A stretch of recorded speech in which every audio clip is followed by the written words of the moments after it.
Hello guys and welcome back into a new brand video. In today's tutorial, I'm going to show you how to add a link in your YouTube Shorts. So make sure to watch the video to the end and follow these simple steps.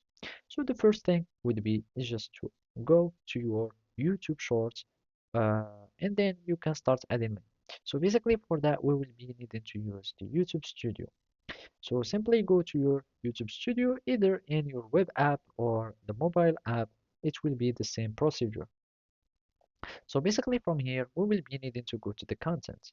Then I'm just going to filter by the type to get only my shorts. So basically now we need just to add a link to your shorts. So basically we need just to click on the shorts. We go to edit and basically we can click on edit directly from here by going to the 3 points icon and go and click on edit. So basically, now we will find something called a related video.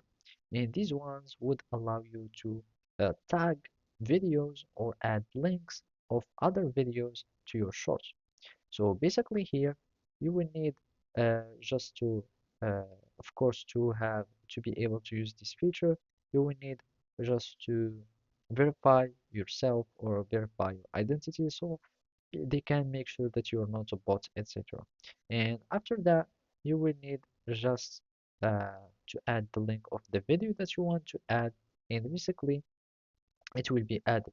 So as you can see, if you don't have already your verification that has been already done, you can either choose a picture of your ID or you can build your history as you grow, etc. Uh, and you can choose from these choices. And this is how uh, long will your information be stored or will take. And basically that's it. Thank you for watching and see you next time.